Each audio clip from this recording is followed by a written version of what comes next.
So next problem is how we can measure the time complexity. So that is one method is frequency count. Compute the frequency count, ठीक है ना. So how we can measure the time complexity? The first method is calculate the frequency count. What is frequency count? Frequency count is a count denoting the number of times of execution या executing of statement. मतलब जैसे यहाँ पर मैंने एक example बताया आपको, दो एग्जांपल दिए ना हमने. एक की हमने बोला कि भाई वन एड्रेस इंस्ट्रक्शन सेट है, एक टू एड्रेस इंस्ट्रक्शन सेट है. तो अगर मैं सबको मान लूं कि हर एक स्टेटमेंट को एग्जीक्यूट होने में 1 सेकंड का टाइम लगता है, तो अगर इस कंडीशन में हम एल्गोरिथम की फ्रीक्वेंसी काउंट करें कि कितनी बार हमारा एल्गोरिथम जो है ना एग्जीक्यूट हुआ है, कितने स्टेटमेंट हमने एग्जीक्यूट किए हैं अपने एल्गोरिथम में, तो एक स्टेटमेंट ये 2 और ये 3 ये 4 ये 5 स्टेटमेंट्स आपने कैलकुलेट किए हैं, तो हम मान लेते हैं कि इसमें 5 सेकंड का टाइम लगा. हमने जो है ना हर एक स्टेटमेंट को एग्जीक्यूट होने में एक यूनिक टाइम मान लिया कि भाई इनको एग्जीक्यूट होने में यूनिक टाइम लग रहा है. तो इसमें इस मेथड में या इस हार्डवेयर प्रोसेसर में हमने किया तो 5 सेकंड आया. That is frequency count. अब अगर हम इस मेथड के थ्रू बात करें इस एल्गोरिथम में, तो कितने स्टेप्स हमने कैलकुलेट किए? हमने 1 और 2. हमारा एल्गोरिथम सिर्फ 2 बार एग्जीक्यूट हुआ. तो यहाँ पर कितना टाइम लगा? इस मेथड से 5 सेकंड लगा, यहाँ पे 2 सेकंड लगा. That is frequency count. Clear हुआ कि नहीं हुआ?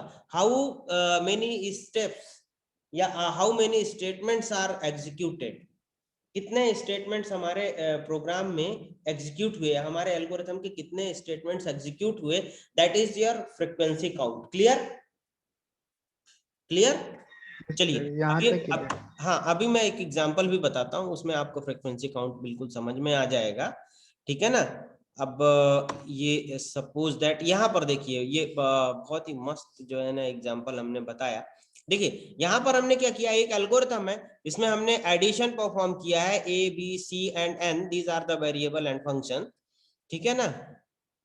और हमने क्या किया, फॉर लूप लगाया है. For the value is initialised from 1 to n and compute the n numbers का एडिशन कंप्यूट कर रहा हूं मैं.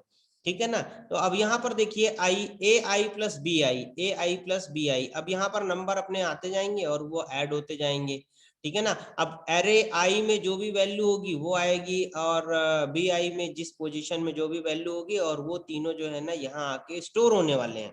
तो देखिए सबसे पहला यहाँ पर स्टेप नंबर फर्स्ट क्या हुआ, इनको हम अगर निगलेक्ट कर देते हैं, इसको हम नहीं लेते हैं, तो i इज इक्वल टू 1. सबसे पहले i को एक वैल्यू अलॉट हुई, इनिशियल वैल्यू. ये पहला स्टेटमेंट हमारे एग्जीक्यूट होगा हमारे एल्गोरिथम का.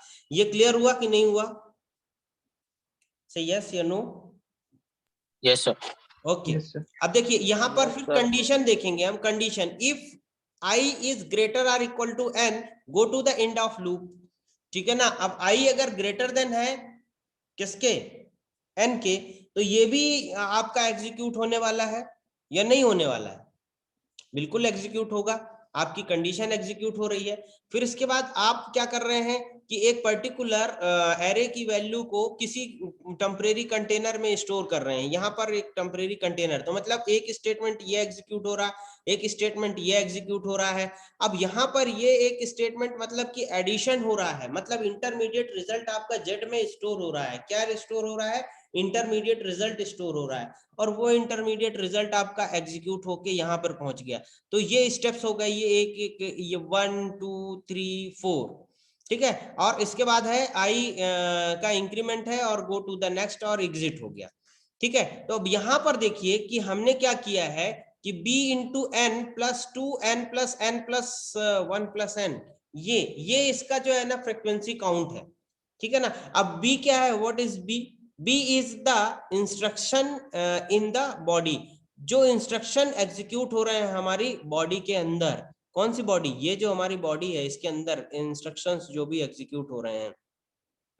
ठीक है ना. तो अब बी नंबर ऑफ इंस्ट्रक्शंस कितने एग्जीक्यूट हो रहे हैं, तो हम कितने मान लें कि भैया एक तो ये हो रहा है और एक ये हो रहा है.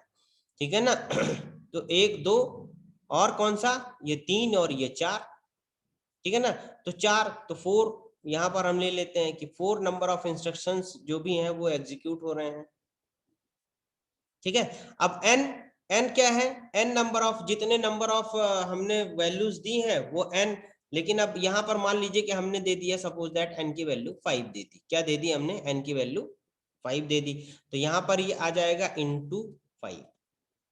अब इंटू 5 क्यों दिया हमने, इंटू 5, क्लियर है, ये इंटू 5 दिया, सही है, नहीं है, क्यों, क्योंकि अगर हमने 5 दिया है तो i की वैल्यू हम 1 से इनिशियलाइज कर रहे हैं, और 1 से लेके और ये कहां तक जाएगा, 5 तक जाएगा, 1 to 5 जाना है, तो 1 2 3 4 एंड 5, कितने स्टेप्स हुए, 1 2 3 4 5, है ना, जीरो हमने काउंट नहीं किया, तो चलो ये 5 हो गए, तो यहां पर हमने लिखा 4 into 5 प्लस, अब यहां पर लिखा है 2n, 2n, 2n क्यों लिखा, क्योंकि ये जो है ये दोनों n टाइम्स एग्जीक्यूट होने वाले हैं, जितनी बार मतलब n टाइम्स मतलब 5 बार, है ना, 5 बार ये भी एग्जीक्यूट होगा और 5 बार ये भी एग्जीक्यूट होगा, क्योंकि जितनी बार ये अंदर आएगा उतनी बार ये इसको एग्जीक्यूट होना ही है। ये क्लियर हुआ या नहीं हुआ, प्लीज बताइए मुझे। Yes sir. ठीक है, तो देखिए सर हमने वो n क्या है वहां पर? सर एक बार फिर से बता दीजिए सर। n मतलब n जो आपने वैल्यू दी है, फॉर लूप में आपने वैल्यू दे दी ना, यहाँ पर n मान लेते हैं हम कि 5 है। अच्छा, टाइम खत्म होने वाला है हमारा, फिर से रिज्वाइन करिए आप लोग प्लीज, ठीक है ना, फिर से रिज्वाइन कर लीजिएगा अगर किसी और की क्लास नहीं होगी तो।